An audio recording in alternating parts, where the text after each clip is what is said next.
Hi, my name is Jesse, and this is the story of how I got over my social anxiety. When I was younger, there were two things that I could not get enough of: chocolate cake and World of Warcraft. I would only stop playing to eat and to jack off. Now, this is what I looked like at around 17 years old. Can you see the sadness in my eyes? I hated life and I tried to escape it through video games and a lot of food. I almost never smiled. Here my mom is trying to push my mouth into some sort of grin, but it's not happening. I would walk around life with this overwhelming feeling of constant anxiety, kind of like that feeling you get right before a roller coaster is about to drop. Except that it never actually drops, but there's this weird pit in your stomach and you're just waiting for something really, really bad to happen. Going to the grocery store was a huge ordeal for me because I would get anxiety from doing the simplest of things, like just talking to the cashier. When someone would ask me what time it was, I would freeze up and my mind would go blank, even though someone was just simply asking me the damn time.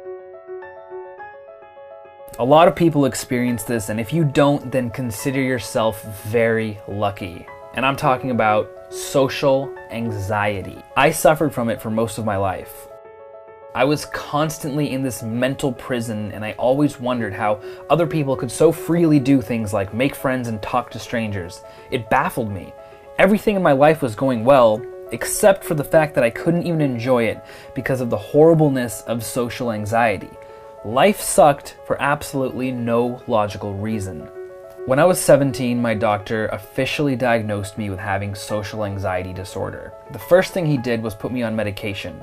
I was on Paxil and Ativan. I thought I was on my way to being cured when something really weird happened. I took the medication for about a week and then started to feel numb and weirdly empty. No longer like a person. I didn't feel anxious or calm or sad or happy. I just felt numb. And I knew this wasn't how a person should be feeling. So I got off the medication immediately and realized I needed to find another solution. Now, what I'm about to say is just my personal experience, and I'm no doctor, but I cured my social anxiety completely. How did I do this? Well, you know that feeling you get when every single fiber in your body is telling you not to do something, even though you know you should? Your hands start sweating, your heart starts beating faster and faster and louder until you can't even hear yourself think. And the only form of relief would be to leave the situation immediately. So instead of leaving like I always did, I used my anxiety as a trigger to push myself out of my comfort zone. For example, if I was at a grocery store and my anxiety would act up, I would make it a point to start a conversation with someone that worked there right away. Eventually, I would force myself to strike up conversations with random strangers, and what happened after I would push myself to do this was simply amazing.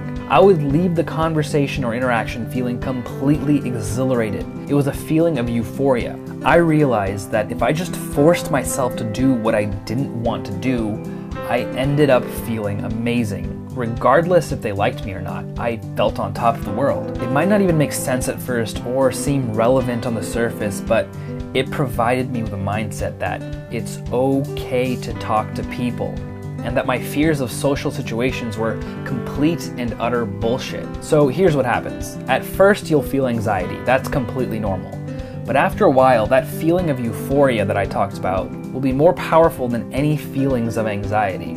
For me, forcing myself and pushing myself to talk to anybody and get out of my comfort zone was my answer. My social anxiety was crippling me before, and when I figured out this little trick, my life completely changed. The problem for most people is that the feeling of anxiety is just too unpleasant, so instead they don't push themselves out of their comfort zone. This is you inside your comfort zone.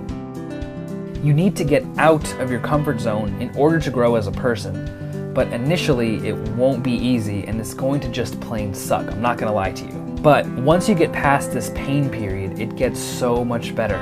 The things that once gave you anxiety will instead make you feel really good. I really believe that getting out there and just talking to people has saved my life. When I look back at how I used to act and feel, I'm amazed. It seems utterly ridiculous that I felt anxious about the things that I have since conquered. And one of those things that I would always do was just avoid people. Let's say I was walking to class and I knew that on the way to that class I would run into someone I knew. I would then purposely take the long way around just to avoid that interaction. It was pathetic. It wasn't healthy behavior. I've grown so much as a person since I've started actively challenging myself. Now, you might not even have social anxiety, but everyone has things that are challenging for them. The same principles apply. Set goals for yourself and push yourself out of your comfort zone. Stagnating in comfort is one of the worst things a person can do. I know you have excuses as to why you can't do this. I've been there. I've had more excuses than you can possibly imagine. But at some point, life just sucks way too much and there's nothing left to do except doing something. You don't have to be the best and you don't have to do it perfectly. Just do something. Even if it's as simple as saying hi to the person next to you or holding eye contact for a little longer. Just get into the habit of leaving your comfort zone. I promise your life will change.